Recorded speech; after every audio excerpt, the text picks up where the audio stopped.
Welcome to the Friday edition of Juan's World, and I'm going to do a travel post today, the last I think in my sequence of travel posts. I'm going to show you the area called Bohinj in northern Slovenia, and this was a trip that I took about 7 years ago with my friend Tom Collins, who I met in China and who I've kept in touch with ever since. And he was living in England at the time, and I was living in Mantova.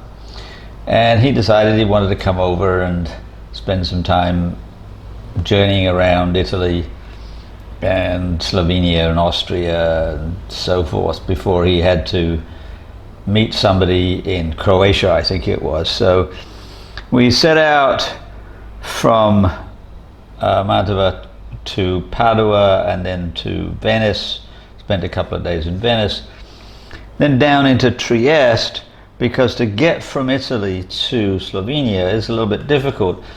The railroads have different gauges, so you can't get a train directly from, let's say, Trieste or Venice to Slovenia. You have to stop at the border. So we went to Trieste, crossed over, then got a bus first to the capital of Slovenia, Ljubljana, and then from there we took another bus up into the area of Bohinj. And Bohinj is not a town, it's a lake really, Lake Bohinj, and an area, and we found a nice hostel just a little bit away from the lake, as it happens. And it was really very amusing, because I had booked a room for two, and the owner of the hostel had assumed we were a married couple and had assigned us a double bed in a bedroom. When he saw us and he realized that we're not gay, then he put us into a dormitory by ourselves, a dormitory for about 6 people, I think. Where we stayed for around a week. So let's get started.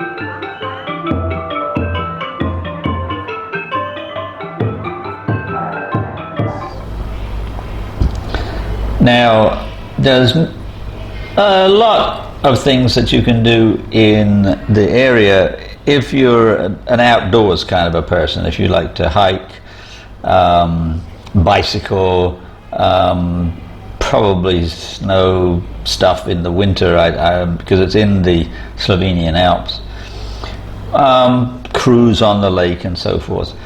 So the first thing we did was just take stock by wandering all around the lake, and there's lots of little villages that you can pop into.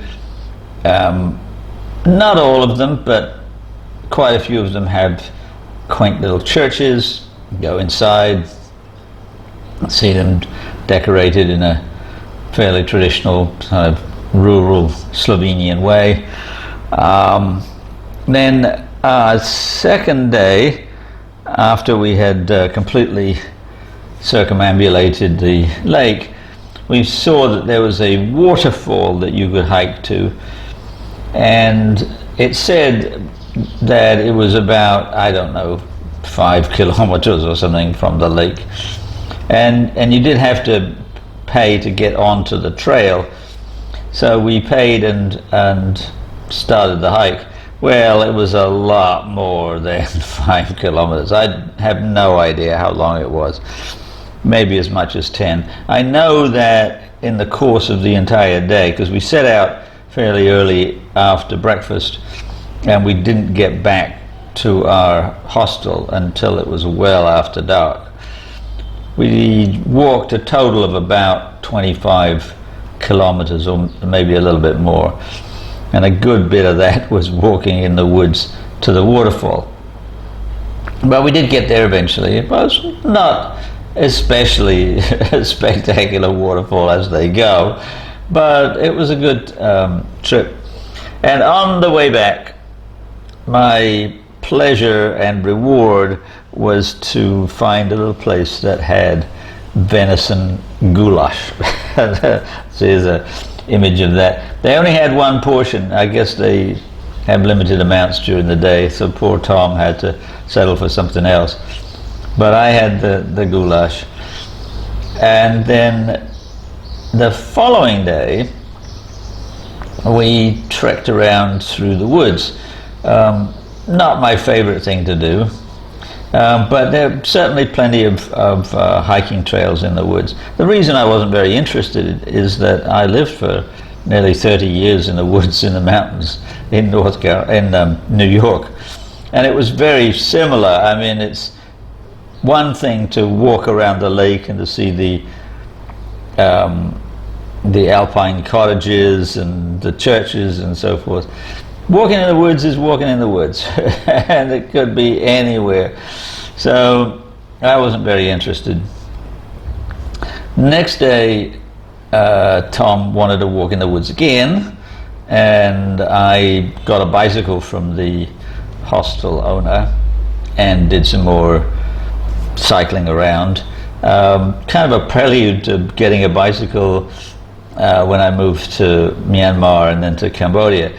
Although a lot more arduous in the Alps, a lot of very steep inclines, and I'm not exactly like mountain climber, Tour de France kind of person. So I did that the next day, and then the next day Tom said that he wanted to go walking in the woods yet again, and at that point we parted company. I said, okay, like yesterday you wanted to walk in the woods, the day before you wanted to walk in the woods, today you want to walk in the woods.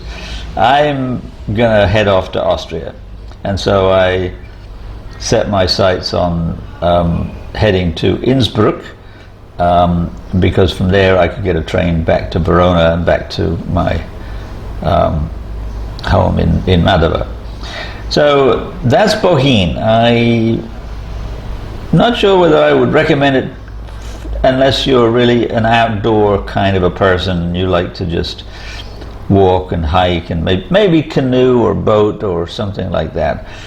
It's picturesque enough. Not much of a tourist attraction for foreigners, more for local Slovenians. But if you like this video, please like, please subscribe, please tell your friends, and have them post the URL as well to increase my volume on the algorithm. And have a good weekend.